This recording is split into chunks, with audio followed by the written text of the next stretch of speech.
Ƙaddamar da haƙo ɗanyen man Bauchi da Gombe ƙaddara ce ta Allah. Taimakawa don ci gaba da haƙo ɗanyen man haƙƙi ne da ke kan yatsan hannun kowane ɗan Arewa idan Allah ya kai mu ranar zaɓen da za mu yi na shekarar 2023. Godiya ta tabbata ga Allah. Lallai Shugaba Buhari ya cancanci jinjina a wajen duk wani mai muradin ci gaban Arewa.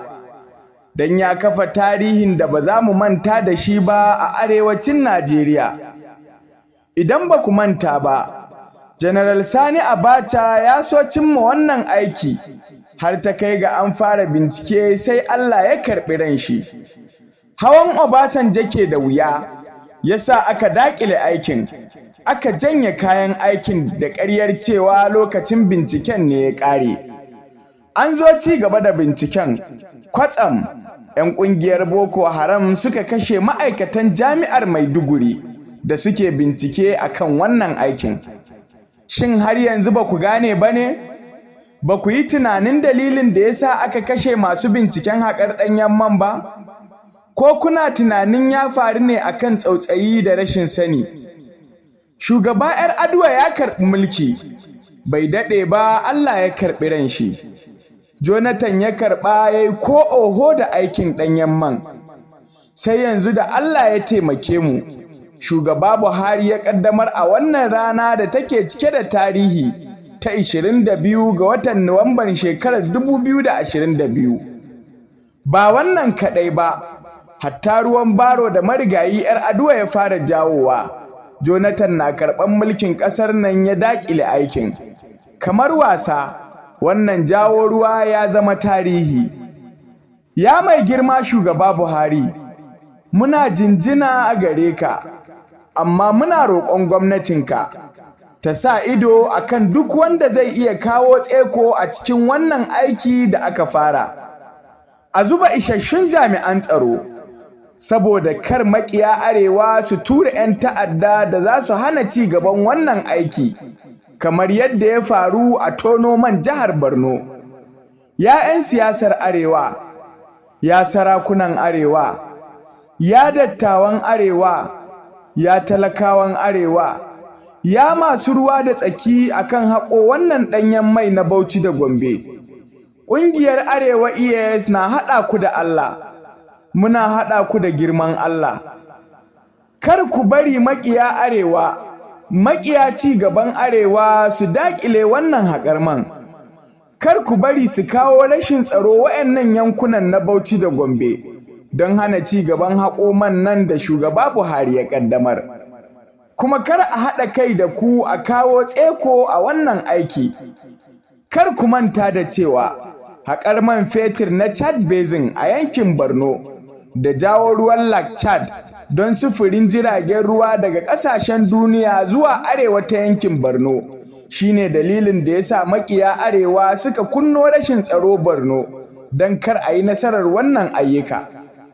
Kar ku manta da cewa ma'adanan zinare da Allah ya shimfiɗa mana a yankin Zamfara ne dalilin da ya sa maƙiya Arewa suka haɗa kai da wasu gurɓatattun 'yan Arewa suka kawo rashin tsaro, aka riƙa kashe mutane don a kwashe waɗannan ma'adanai, a hana mutanen yankin cin albarkacin arzikin yankinsu, kuma a hana Arewa bunƙasar tattalin arziki. Kar ku manta, ɗanyen mai ne babban abin da ake gorantawa Arewar da shi. Yau gashi Allah ya bamu.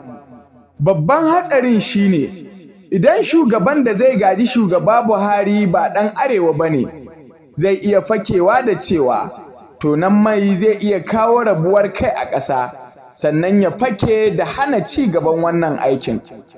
Ya mai girma Shugaba Buhari, ka tuna cewa wannan haƙo ɗanyen man fetur na Bauchi da Gombe ya shiga cikin tarihin rayuwarka. Babban abin da zai hana a rubuta sunanka da tawadar zinare shine ka kawo wanda zai murƙushe wannan aiki a matsayin magajin kujerarka. Muna baka shawara, ka yi ruwa ka yi tsaki wajen kawo magaji na ƙwarai. Ɗan ƙwarai ba mai ƙabilanci da tarihin ƙiyayya ga Arewa da kashe 'yan Arewa ba.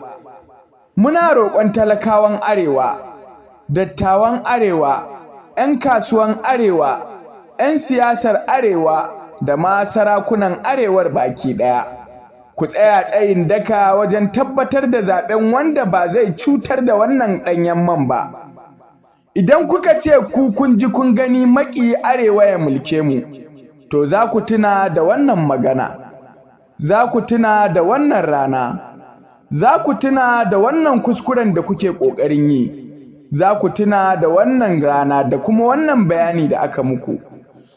Za ku cije yatsa kuma za ku yi da na sani akan zaɓar wannan tsoho da ya tabbata baya ƙaunar Arewa da ci gaban 'yan Arewa.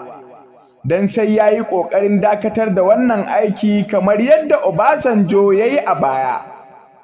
Allah ya sa Arewa ta amfana, 'yan Arewa su amfana, kuma ƙasar ma baki ɗaya ta amfana da wannan ɗanyen mai da ake tonawa.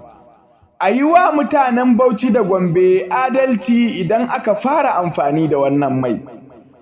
Babu abin da zai same mu sai abin da Allah ya rubuta a kanmu.